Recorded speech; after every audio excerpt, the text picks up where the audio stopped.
Good evening, folks. It's gonna be another wet one. It's been a pretty damp summer, but I don't mind because I got a pretty solid head going. And here we go. I have a pretty solid pretty solid roof up above me. Anyway, I was looking through the stories, thinking, what am I gonna tell tonight? I really like Joseph Jacobs' stories, so I was thinking I'd dig up another one of those. And this one I want to dedicate to Cindy over there at Gilman Farm. She's a duck lady, but we're going to do a goose story for her. I don't do too many foul tales. And not just that, but this is kind of special in another way, too. I have a friend who actually set up one of the Facebook pages, the Puppet Joe storytelling page, that houses all the storytelling business documents and things. If you haven't been over there, you might want to take a click. But Shannon is an O'Toole, and the name of this story is King O'Toole and his goat. See, I thought everybody knew the story of King O'Toole and his goose, but seems like that's not true, and the world just shocks me again. Everybody used to know about King O'Toole and his goose, but time goes on, and I'll have to work on that lighting too. Time goes on and time goes by, and I guess people just forget. Well, anyway, King O'Toole, he was a king, a big king back in Ireland in the day. Oh, ancient history, I'm sure. But he was a big, important king, and he was the one that, was there when the Christians sort of took the island over, and he owned all the churches, and he made all the money because he was the king. So he was also the grand exchequer of the coins. And pretty rich guy, but what he really liked to do was go hunting and fishing. That's really what he liked to do. He picked it up as a kid, and he just never quit doing it. Whenever he had a chance, he'd ride off and do some hunting, and that went on pretty well till he got old and couldn't go hunting anymore. Luckily, you can still go fishing. Even if you're too old to go hunting, you can go fishing for a long time after that, and that's just what he did. He went fishing, particularly on Fridays, because he had to catch his trout to eat for Friday meal, because, they were Catholics over there in Ireland at that time.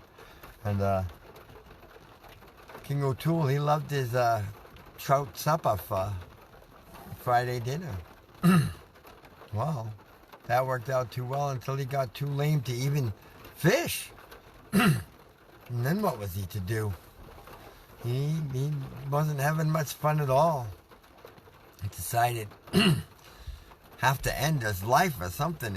Something had to give. He couldn't just keep on staying alive and not be able to fish or hunt or divert himself. And that was when he got the goose. Yeah, Goose. Wonderful Goose. Trained that goose to fish for him. Every Friday, he'd take that goose out to the lake, and the goose would dive in, get him a trout. King was happy. And the rest of the time, he just watched that goose swim around and fly around and flap around, and so it went on. King getting his trout every Friday for his supper, and at least he had a diversion. If he couldn't hunt and fish, then he could fish through his goose. And then his goose got old.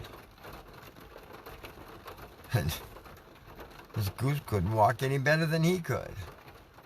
And poor King O'Toole sitting out in front of the castle one day, grieving and thinking he might as well throw himself in the lake, because what does he got to live for anymore? He can't hunt, he can't fish, can't even watch his goose. Some stranger comes walking up the road, hails him. Oh, Top of the morning to you, King O'Toole. King O'Toole, he says, I thought I knew everybody around here. I don't know you. How you know my name? And St. Kevin, it was St. Kevin, but King O'Toole didn't know that. St. Kevin says, oh, never you mind that. I know a lot of things, but I was just wondering if maybe you needed something. King O'Toole, he says, I don't know what you're thinking that I might need. I'm the king. I have everything I need except for perhaps a little diversion. And St. Kevin said, well, I might be able to provide you with a bit of that. King O'Toole says, well, how do you make your living?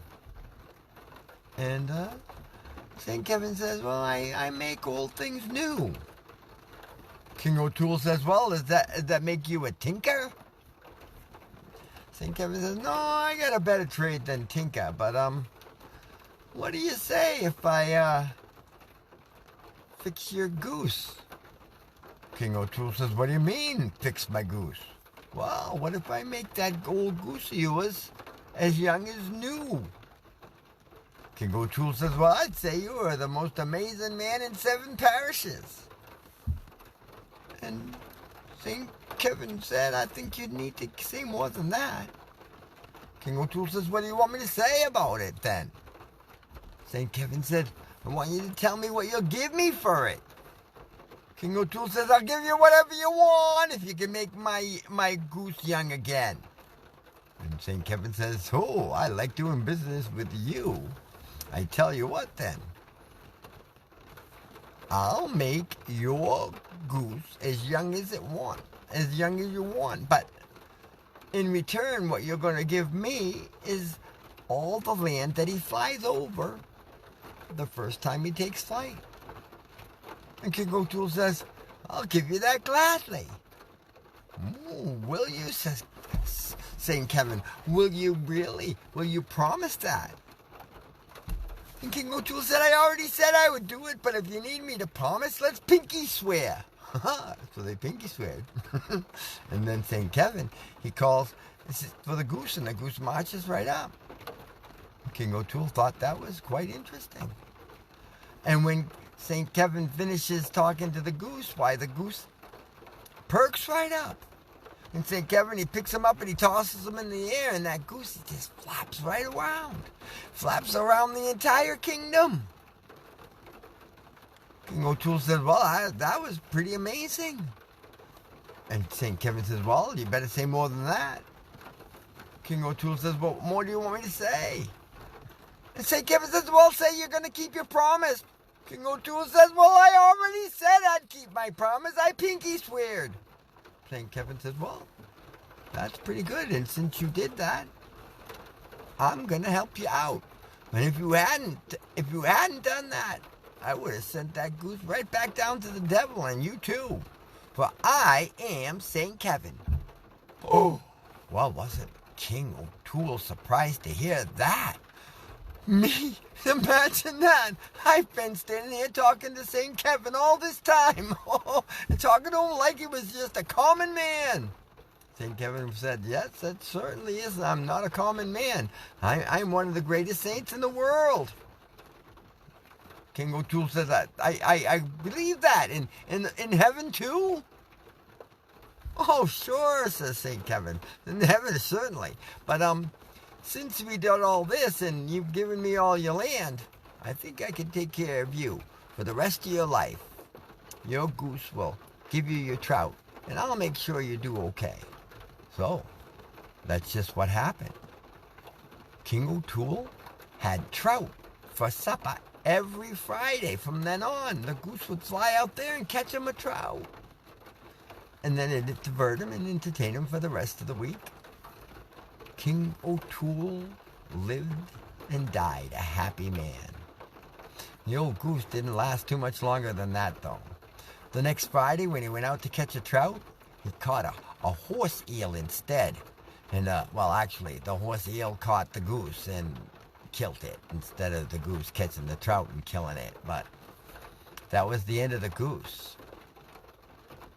And it's also the end of this story. I hope you have a good night. I'm going to go find a different place to camp, and I'll see you next time. Au revoir.